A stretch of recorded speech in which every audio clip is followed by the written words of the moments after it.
Dear student, কেমন আছো? I hope প্রত্যেকে শুধু ভালো নয়, ভীষণ ভালো আছো। স্ক্রিনের উপর একটা প্রশ্ন লেখা রয়েছে, তাই না? প্রশ্নটা কি আছে দেখো, 1/cosec a minus cot a minus of 1/sin a equal to 1/sin a minus of 1/cosec a plus cot a। ওকে, এই প্রশ্নটা করার আগে আমি একটা ফর্মুলা এখানে লিখবো, সেটা কি? cosec a square theta cosec a square theta minus cot square theta equal to 1 হয়। হ্যাঁ, ঠিক। আবার এখানটাই দেখো a square minus b square হয়ে যাচ্ছে না? হ্যাঁ, ঠিক।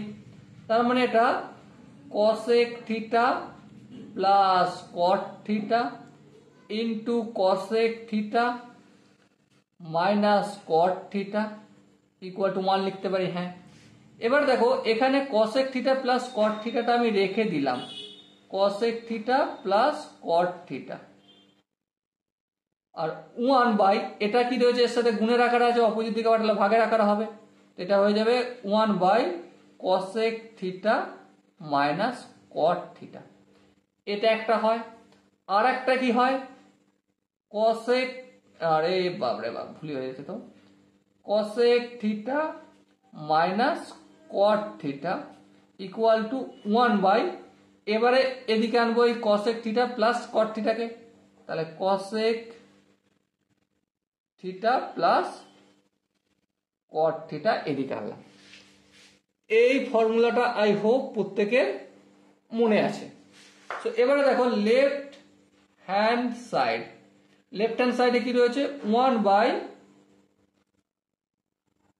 cosec a minus cot a minus 1 by sin a।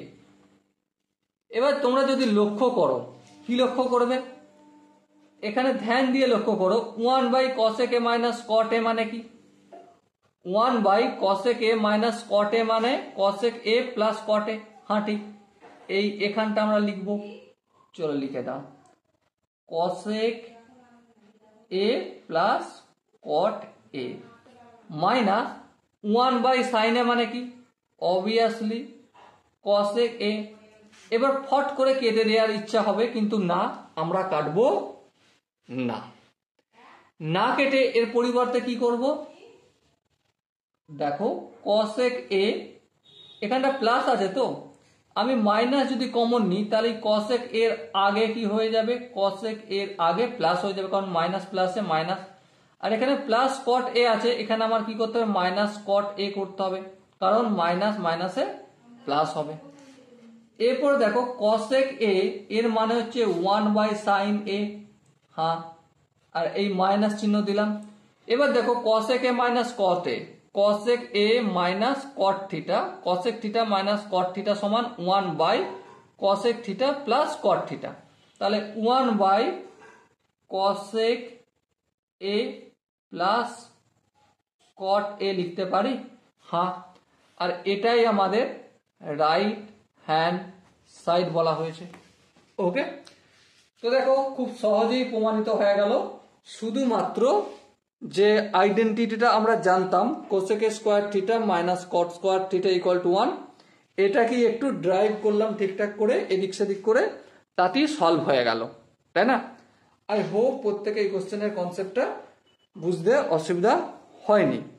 এরপরও যদি মনে হয় না দাদা আরেকটু ডিটেলসে এলাবোরেট করার দরকার আছে, তো তাদের জন্য একটাই রিকোয়েস্ট রইল, কমেন্ট সেশন রয়েছে, কমেন্টে জানাতে ভুলবে না। ওকে, সো ডিয়ার স্টুডেন্ট, দেখা হচ্ছে নেক্সট সেশনে। ততক্ষণ পর্যন্ত ভালো থেকো, সুস্থ থেকো এবং জয় হিন্দ।